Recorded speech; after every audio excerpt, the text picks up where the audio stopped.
Hello friends, so let us continue our discussion on understanding the creep behavior of a material. Now, in one of the previous lecture, we related the behavior of the material to different stages of the creep we see in a conventional representation. So, the conventional behavior or representative behavior of a material to a creep testing environment can be expressed in this manner.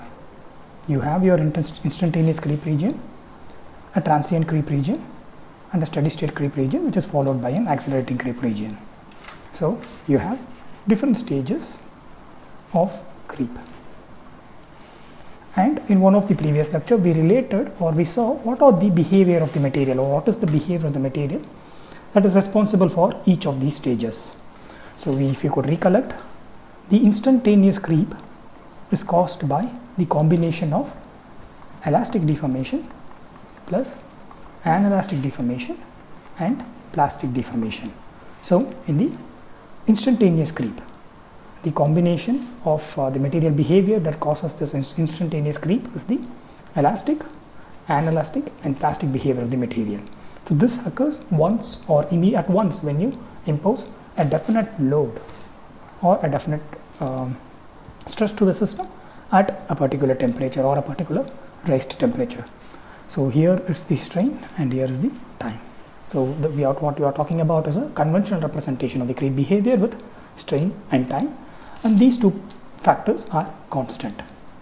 So under such a condition, the instantaneous creep is the combination of elastic, anelastic and a plastic behavior of the material.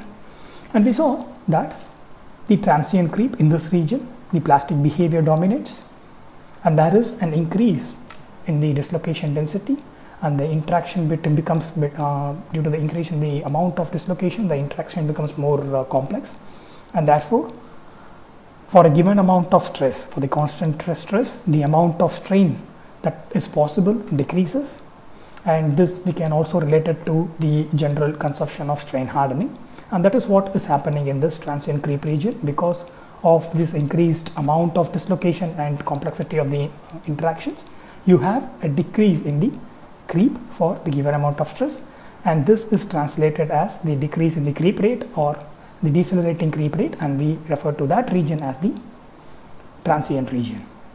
And finally, or thirdly, we have our steady state region. So in this region we saw the role of temperature becomes dominant. So in this region the temperature allows for the annihilation and rearrangement of the dislocations, and this allows a significant amount of decrease in the overall dislocation density. And once you have certain amount of decrease in the overall dislocation density, particularly within a grain, then the other newly formed dislocation or the existing dislocation are free to move, thereby enhancing the plasticity. Now in this particular region, that is in the steady state region, you have a balance between this annihilation and rearrangement of dislocation that frees up some space for the maneuvering of the dislocation, and we also have strain hardening, which increases the dislocation density or which tends to increase the density of the dislocation. So there is a balance between the strain hardening and this mechanism that is caused by the high temperature, which we can generally refer to it as recovery. So there is a combination of, in the steady state region, there is a combination of strain hardening and recovery, and therefore whatever change in the creep rate is rather marginal. And finally, in the accelerating creep region, you have an increased effect of temperature, or the plasticity is significantly increased, ultimately the material fails. So this we were able to understand, or this we related to the change in the strain with respect to time, and this change in the creep strain with respect to time, or change the creep behavior with respect to the behavior of the materials. And all that we studied was in the context of this particular representative curve. We considered just one curve, and whatever behavior was responsible for the different stages of the curve, we related it. Meaning, All these we have seen, the different ways or the behavior of material, how it influences the different stages. We studied this in terms of the different strain rate that the material exhibited. So for different regions we had a different strain rate, meaning there was a change in the rate at which the material deformed for a given amount of stress and at a particular temperature. For this imposed condition there was a change in strain. The material factors that we consider, we related it to the change in the rate of strain with respect to time. So all that we focus, or the variables that were involved in our consideration, the parameters that changed during our discussion in this topic was the strain and time. So these were the two parameters that changed, and whatever behavior, material behavior we studied in the context of this varying strain and time. Now there is also another possibility of studying the behavior of a material during creep, that is by changing the constants. So instead of focusing on the behavior of a material to a particular curve, so we have sectioned the one curve into different stages and we have studied the behavior of material. Instead of doing that, we can change the initial condition, that is stress and temperature, and arrive at different set of curves or different creep curves and study which material behavior is dominant in each of these curves. So instead of studying all the material behavior in one curve, we can have different characteristic curves for say sigma 1 comma sigma T1 for a definite temperature T1, and we can have another curve for sigma 2 and T2, and we can have a combinations of different curves. So we can have different combinations of curves for these different initial conditions, and we can study what is the dominant behavior of material, or what is the behavior that under this specific condition of constant stress and temperature the material exhibits. So depending on the different sets or combination of the initial condition or the constant stress and temperature, the material might behave in a different manner. The material might follow or exhibit a different behavior or exhibits a different mechanism of changes. So what we want to do is, we want to understand how or what characterizes this particular set of stress and temperature.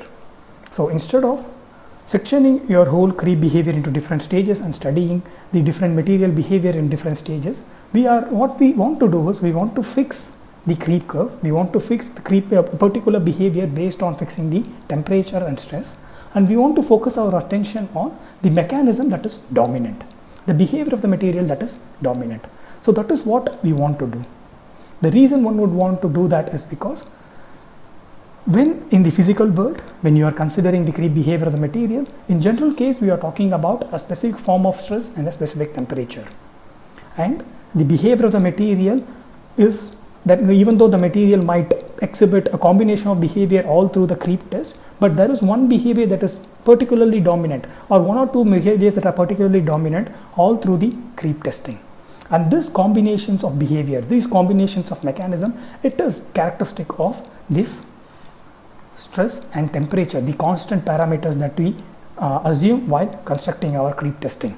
So based on these combination of stress and temperature, the dominant mechanism or the dominant behavior of the material would vary, and like it varies in the creep testing, it will also vary in the applications as well. And therefore it is important for us, in addition to considering the behavior of materials within a creep curve, by sectioning it and looking into what behavior is responsible for what part of the creep curve, in addition to doing that, it is also important for us to consider for a given set of temperature and stress, what would be the dominant behavior of the material. So this dominant behavior of the material we often refer to as the creep mechanism. So how one could differentiate the factors that are responsible for a specific stage in the creep and this creep mechanism.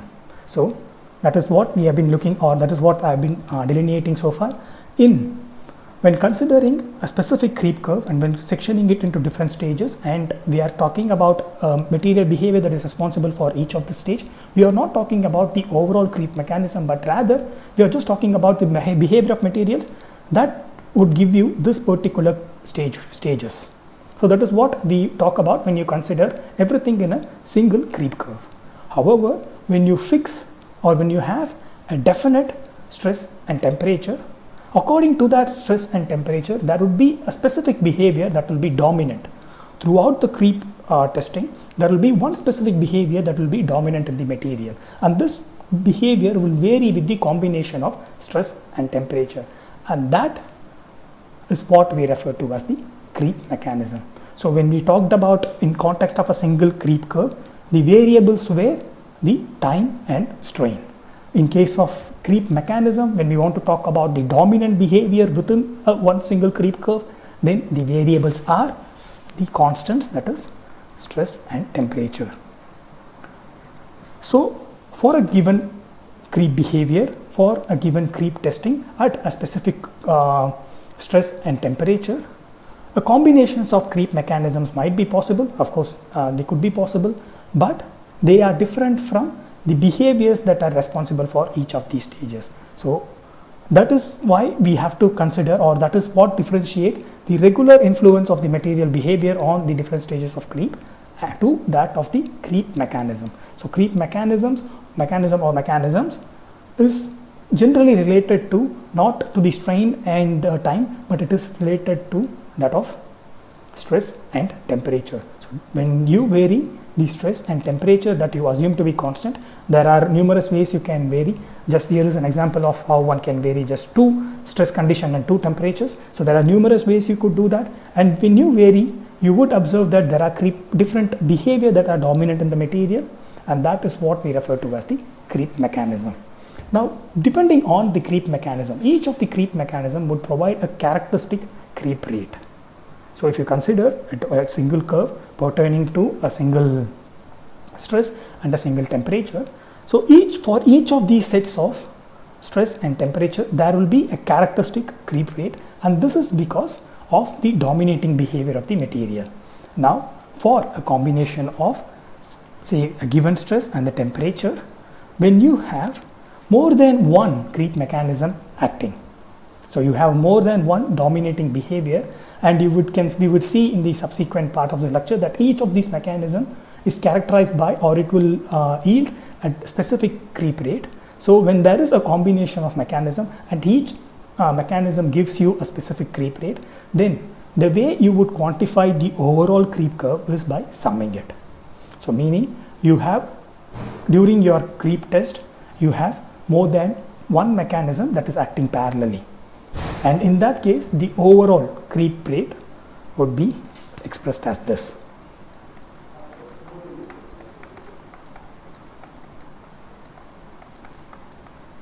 where this creep rate belongs to a specific mechanism I, and when you have different creep mechanisms that are acting parallelly, and for each mechanism you have a definite characteristic creep rate formulation, then the overall creep rate is expressed by the sum of the individual mechanism. So far we have not seen what a creep mechanism is, but just to give you how the creep mechanisms interact, I am just giving you an example, a numerical example. When you have different creep mechanisms that are acting parallelly or simultaneously, then the overall creep rate is summation of these creep rate that is characteristic to each of these mechanisms. Supposing instead of acting parallelly, these creep mechanisms act one after the other. For a particular stage there is a definite creep mechanism, and after a particular time there is another creep mechanism that is acting. In that case, the overall creep rate is expressed in this manner, rather 1 by summation of. So in case of the creep mechanism being dominant in stages, one after the other, instead of acting simultaneously, if a set of creep mechanism acts one after the other, then in that case we would calculate the overall creep strain in this formulation by taking the reciprocal of it and taking the summation of this reciprocal.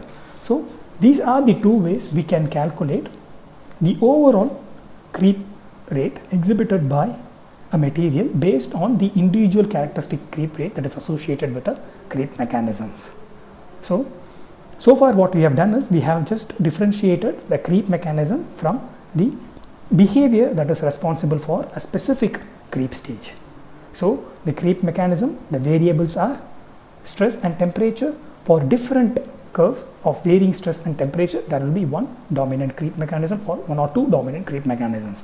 When there is more than one dominant creep mechanisms, the overall strain rate for that particular curve with specific stress and temperature will depend on how these creep mechanisms interact. If they happen parallelly, then the overall creep rate is just the summation of individual creep rates. If they happen one after the other, if they do not happen parallelly, if they do not occur parallelly, then this would be the expression to calculate the overall creep rate. Now, when we want to talk about creep rate, so what we are doing is we are quantifying or expressing the creep rates based on the different creep mechanisms. So, when you want to talk about creep rate, which creep rate are we talking about? Because for a conventional representation of the creep behavior, which we saw earlier, this is how it looks like. The rate is not constant. The rate here in the initial stage is not equal to the rate here at the steady state case. So if I call this as the instantaneous creep rate, it's absolutely not equal to the creep rate at the steady state stage. So whenever we talk about an expression for the creep based on a definite creep mechanism, what creep rate are we talking about? So this answer you could just gain by considering the previous discussions that we had. So if you consider Andrade's equation that was dealt with in the previous lecture, he ignored or overlooked one section of the creep curve. If you could recollect, we were able to, or we discussed about a set of equation or an expression that involved different terms for each of these stages of the creep, and this was initially proposed by Andrade, and it has seen several changes over the period of time. But even though there were several changes to this, one of the stages was not included in this Andrade's expression. So that stage was the accelerating creep or the tertiary creep. So Andrade's equation did not involve or did not include the acceleration creep. So ultimately we have now ignored one section of the curve that exhibited a varying creep rate or a different creep rate. So Andrade, in his expression, he ignored one section of the creep, and it was generally accepted. And secondly, when you consider our initial discussion, when we talked about different ways of representing the creep curve, when we said the time taken for the instantaneous creep, if it is very much small when you compare it to the overall creep curve, then it can also be ignored, and the beginning of the creep curve would be the transient stage. If you could recollect, when we discussed about the creep behavior and the different stages and naming the different stages, we saw, or we considered that when the time taken for the instantaneous creep is very much smaller than that of the overall time for the failure of the material under a creep testing, then this can be ignored, and ultimately your creep curve would begin with the transient stage. So under this condition, so naming is important for every curve, so I'll do that. So under this condition, your creep curve would begin with the transient creep, and finally it will end up with the steady state creep. And now when you include the Andrade's assumption, then you don't have to show the accelerating creep here. So in this case, the dominant creep rate is this one, which is nothing but the steady state creep rate. Now you could argue that under steady state conditions, we assumed that there is an absolute balance between strain hardening and recovery. That means the creep rate should be 0, but that is not the case. Usually there is some small amount of strain that is being observed during the steady state creep, and since there is a small amount of strain that is observed, then it means that there is a definite, maybe a marginal creep rate. So whenever we talk about a creep rate associated with a definite mechanism or the creep mechanism, all we are talking about is the creep rate under steady state conditions. So this is what we are talking about. When we say there is a specific creep rate for a specific mechanism, it is not the overall creep behavior or overall creep rate which varies with time. We are talking about, or we are largely focusing on the steady state creep rate. And that is the reason why even experimentally, when relating it to the application, the discussions are largely based on the steady state creep rate, because even in your application, supposing you have an high temperature component that is exposed for a very prolonged period of time for a given definite stress, between its initial loading and its failure, the large amount of time that the material operates is under the steady state creep. And that is the reason why we devise our creep testing in such a way that the dominant time or the dominant period of the creep testing is taken up by the steady state creep. And when we say that the dominant creep rate is taken up by the steady state creep, then the overall creep rate that you are talking about, or the overall creep rate when you are relating it to the creep mechanism, it is generally in terms of the steady state creep. So what I mean by that is the combination of instantaneous and transient creep along with the ternary creep, when you compare those time periods. So if you consider the time TIN is the time taken for the instantaneous creep, and TR tran is the time taken for the transient creep, and you also include the time taken for the tertiary creep. For all practical purposes, this combination of time is very much again smaller than the time taken for the steady state creep. And that is the reason why when we are talking specifically, or when you are arriving at an expression for a creep rate for a definite creep mechanism, so when you are talking about or relating the creep mechanism to a specific creep behavior, then the way you would discuss it is using this steady state strain rate or steady state creep rate. So whenever we are talking about a creep mechanism, whenever we are talking or arriving at an expression for a creep rate that characterizes this particular creep mechanism, then it is important to note that this creep rate, it is not associated with the instantaneous or transient, but largely it is associated with the steady state creep rate. So this is one of the critical point that we need to understand when talking about the creep mechanism. So we want to differentiate what a creep mechanism is from the other behavior. We want to ensure that what are the different factors or the independent factors or the variables that change the creep mechanism.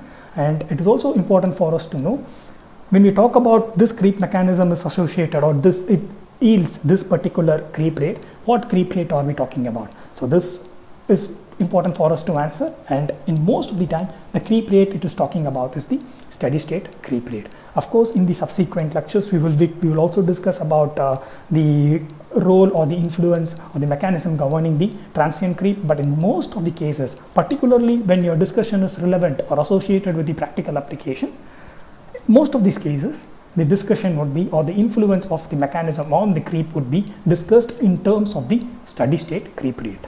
So let me reiterate, for practical purposes and when you talk in perspective of an application, whenever you relate a mechanism to a particular creep rate, that creep rate is mostly would be in terms of the steady state creep, not the instantaneous, not the transient, not the tertiary, but the steady state creep. One of the reasons is because under this creep state is where your material would always be, or for the most of the time your material would be under this creep state. When you compare it with other times, other creep conditions, this is where your material in the application would be. So this is the introduction, or this you can treat as an introduction for the creep mechanism. So in this introduction, what we have seen is how we arrive at this creep mechanism, or how we can define this creep mechanism. So creep mechanism varies with the conditions of stress and temperature. So the parameters that we assume constant, it varies with it. Now it is not that for a given combination of stress and temperature only one creep mechanism will be dominant. There might be operation of 2 or 3 creep mechanisms. Under such conditions, the creep rate or the characteristic creep rate would be the summation of these creep mechanism, and depending on how these creep mechanism operate, we can take the appropriate summations that we have already seen. And thirdly, whenever we are talking about a characteristic creep rate for a given creep mechanism, what we mean by that is this mechanism is operating or largely operates in the steady state region. So the rate that is associated with the creep mechanism is most of the time is the steady state creep rate. So having this introduction, let us begin by considering one of the creep mechanism now. So we saw that the variables that govern the creep mechanism is stress and temperature. So these are the two variables that govern the creep mechanism. And now when we talk about a specific creep mechanism, when we talk about that this creep mechanism is dominant under this condition, then the condition would be in terms of this stress and temperature. So for the first creep mechanism that we will look into is the dislocation glide. So this creep mechanism is referred to as the dislocation glide. So as the name indicates, this is based on the propagation of the dislocation or the gliding of the dislocation. Now under this creep mechanism, it operates under the condition when the stress is either high, this is again relative to a conventional creep testing, and for the conventional value of a stress for creep testing would vary with the material, and for a material if there is a conventional value for the creep testing, when compared to that you have a condition wherein the stress value is high, then under that condition the dislocation glide will be a dominant mechanism. Or the other condition when the dislocation glide will be dominant is at relatively low temperature. So under these two conditions, the dominant mechanism that you observe for the creep behavior of the material is the dislocation glide. So what this dislocation glide characterizes, so what is this mechanism? So under these conditions of high stress and low temperature, since again we are talking about the steady state condition, we define the steady state condition as the compromise between, or rather a balance between the strain hardening. So if I refer to strain hardening like capital S, and recovery. And now we are operating under a condition wherein there is high stress or low temperature, meaning either the strain hardening becomes dominant or the recovery becomes compromised. So at high stress you are strain hardening. So if I consider the high stress to be in red, so in that case the strain hardening becomes dominant, or in the case where there is low temperature, the effect of low recovery becomes reduced. So this way the steady state behavior or the steady state creep exhibited by the material would be affected under dislocation glide. So what dislocation glide does it in this, under this mechanism, or this mechanism is possible when the influence of stress is more dominant than the influence of the temperature. The overall influence of stress is dominant over the influence of the temperature. So under this condition, or this condition would affect the steady state behavior in a definite manner, and that is because of this dislocation glide mechanism. Now this under this condition of high stress or the low temperature, what happens is largely the balance between the strain hardening and the recovery is disturbed. So that means you have an increased amount of dislocation density that is operating, and even though there is a temperature effect, it is not able to compensate or balance the increased amount of dislocation. So what is happening is, according to or because of the role or the overall dominant influence of the stress, of course you have an increase in rho, that is the dislocation density. However, the effect of temperature that is required to bring about a balance or bring about a decrease in the dislocation density is not much pronounced, meaning what the role of temperature under the dislocation glide is, it is rather restricted, and all it does is enable the overcoming of barriers that a dislocation faces or during its glide. If there is a barrier that is faced by the dislocation, the temperature in this dislocation glide mechanism, it helps the dislocation to overcome the barrier, and it also activates slip systems.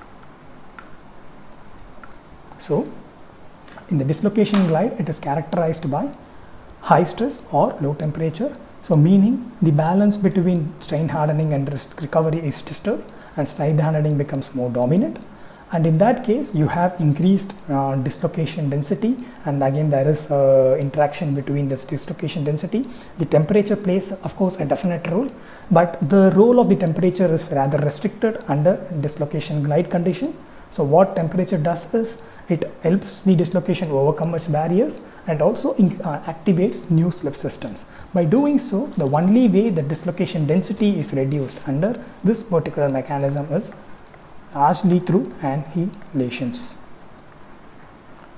So through annihilation, there is a certain degree of decrease in the overall dislocation density.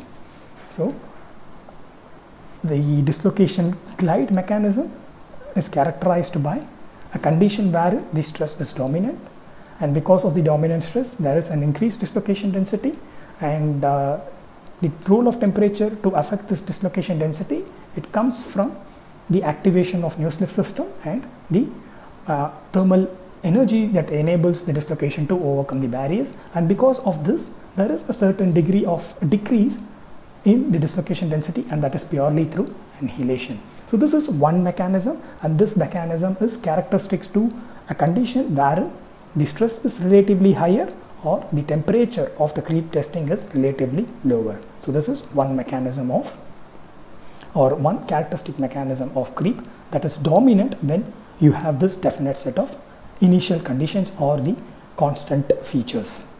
So in this dislocation glide, the effect of temperature is rather minimal, and all the behavior is focused largely on the dominant influence of stress.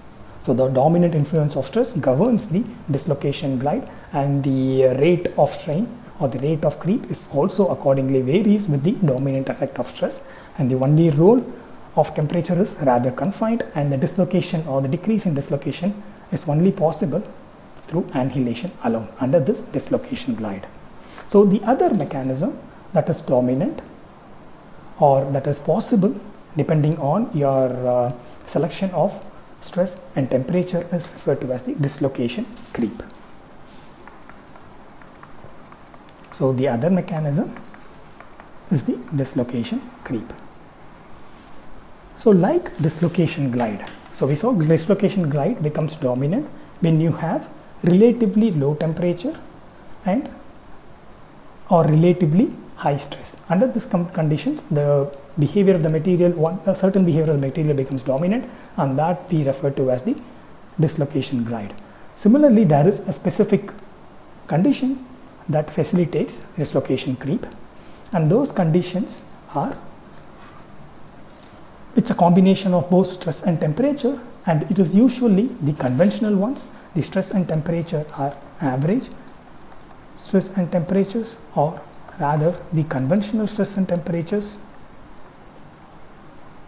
for a given material that attempts to balance the influence of stress and the influence of temperature. So this is neither high nor low, this is just somewhere in the middle, and these are the temperature and stresses that are chosen to provide a conventional creep curve for a particular material, and this under such a conventional conditions and such neither high nor low temperature and creep, the dominant mechanism we observe is the dislocation creep. So what dislocation creep does is it combines the effect of both stress and temperature. So we saw that the effect of stress can be translated as increase in dislocation density. The rho here is the dislocation density. And the temperature, it reduces rho by two ways. One is through annihilation, by increasing the mobility and also by activating new slip systems, and also by ensuring that there is sufficient interaction of the dislocation. The temperature reduces the dislocation density through annihilation. The other way it reduces is through rearrangement. So if you could recollect, these were the two ways the dislocation density or the effect of temperature is observable for us. The effect of temperature, how it makes itself visible is by reducing the dislocation density, thereby ultimately increasing the plasticity or the plastic behavior of the material. And with relation to the dislocation density, the way it is able to do it is through annihilation and rearrangement of the dislocation. So we saw that annihilation is possible, or it also happens in the dislocation glide, but it happens more pronouncedly in the dislocation creep. And this is because we have activation, or we have introduced sufficient thermal energy for easy mobility of the dislocation, and we have several new slip systems that are activated. And in addition to that, we have achieved the rearrangement of the dislocations. This rearrangement of the dislocation, if you could recollect, it appears in this manner.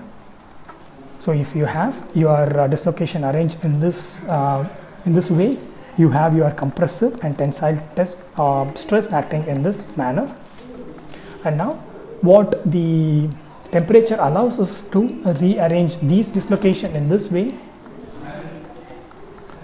so that the compressive and the tensile stress, they cancel out each other. So these combination of compressive and tensile stress that is introduced by the dislocation, it cancels out each other, and thereby reducing the overall energy of the system, and also allowing for the new dislocations to propagate easily and formation of the new dislocation, and this enhances the plasticity of the material. Now the reason we wanted to look again into the rearrangement is because this is possible only when the dislocations are allowed to climb. So under the dislocation creep mechanism, you have rearrangement of the dislocations, and this rearrangement is possible only when you allow the dislocation to climb, and the climb is possible, or the climb is enhanced by the increase in the amount of vacancies. So you need sufficient amount of vacancy to make the climb possible, and also you need to have these vacancies should be diffusive enough. The migration of the vacancy should be possible in order to allow this climb to happen, in order to have the pronounced effect of temperature. So you have two factors, that is that influence the dislocation creep, that is the number of vacancies, and the other is the diffusivity of these individual vacancies. So you have these two factors. We can also write the diffusivity of the vacancies in this manner, which follows the Arrhenius equation again. And here this is the energy required for formation of vacancies, and this is the activation energy that is related to the diffusivity of vacancies. So what we now have is, we have two parameters that govern the climb, which is here, that ultimately showcases the effect of temperature and ultimately enhances the plasticity of the material. So we characterized, or we defined the dislocation creep as the combination of conventional stress and temperature. Now, while the influence of stress increases the dislocation density, the role of temperature is to reduce it so as to achieve a balance. Now this balance is achieved by reducing the dislocation density, which is through annihilation or rearrangement. The rearrangement requires climbing, and the climbing is dependent on the number of vacancies and also the diffusivity of the vacancies, and this is what we have seen here. Now when we want to have an expression for the stress rate, particularly since we have known when we talk about or associate a particular stress rate to the mechanism, it is usually the steady state stress rate, then the way we would represent it would be something like that. The steady state stress rate under the dislocation creep would be proportional to the stress that is acting, and also the diffusivity factor, because with increase in the diffusivity, we saw that there is of the vacancies, the role of the dislocation climb is enhanced. So the diffusivity of the vacancies also plays a role, and also of course we have the temperature. So the better way of representing it would be something like this. So the change in the steady state creep under dislocation creep. So under this specific mechanism of dislocation creep, under this specific mechanism, the creep rate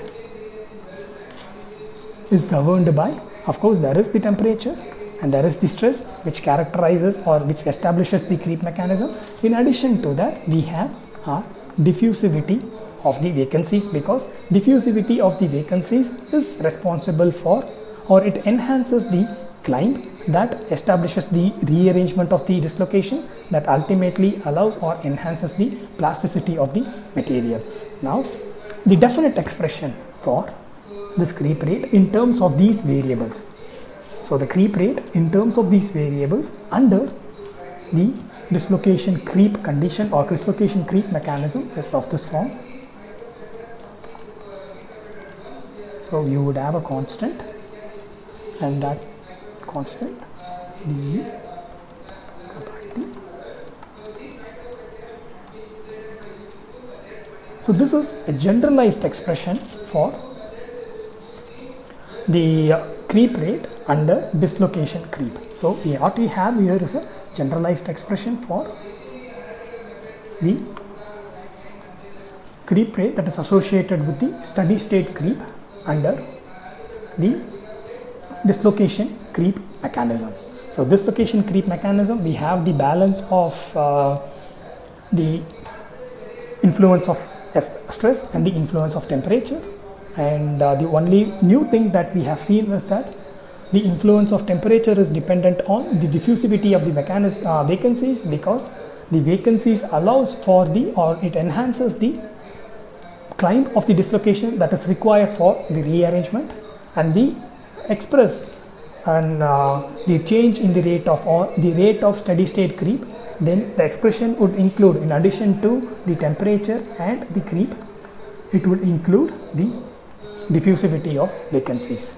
So with this I would like to wind this lecture up, because in the subsequent lecture I would like to build on this and introduce you to the difference mechanism of creep. So all that we have seen in this lecture is that we have introduced you to what a creep mechanism is. How would you characterize or define a creep mechanism, or how would you differentiate it from the behavior of the material that relates to the different stages of creep. So that we have seen in this lecture. And we have seen also consider a condition wherein when there is more than one creep mechanism that is active, how we can arrive at a specific creep rate. So each creep mechanism, like we have seen here, has a characteristic expression for the creep rate, and when you have different creep mechanisms that is acting, then you have different creep rates that are possible for each of these creep mechanisms. So depending on how these different creep mechanisms operate, if they operate under simultaneously or if they operate one after the other, we saw that there is a conventional way of calculating the creep rate of the material when there is different mechanisms that are operating. So after that we saw two different creep mechanisms. The first mechanism is the dislocation glide, wherein the role of the stress is constant. So this is possible when you have a relatively high stress or a relatively low temperature. So under this condition, again the dislocation density would increase, and this would mean that the balance is disrupted. The influence of temperature is not adequate enough, so the balance is disrupted. So the only way the role of temperature is possible is through this is enabling the material to overcome the barrier, and it's also and by overcoming the barrier and also activating the new slip system, there is some degree of annihilation possible. Now the other mechanism is the dislocation creep. So this is what we usually consider for arriving at a representative creep curve. So there is a considerable balance between strain hardening and recovery. So that means that you have an average stress and the average temperature, neither high nor low. So this would mean, this would yield a particular balance, meaning while the stress increases the dislocation density, the temperature reduces it by the combination of annihilation and the arrangement. And the arrangement or the polygonization involves glide, and the glide we related to the number of vacancies and the diffusivity of vacancies, and ultimately the characterizing features or the characterizing creep rate associated with this mechanism, that is dislocation creep, involves In addition to temperature and stress, which acts as the variable for understanding the creep mechanism, there is the factor of diffusivity of vacancy or diffusion coefficient of the vacancies. So let's build on this, and we will look into several other creep mechanisms in the subsequent lecture. Goodbye.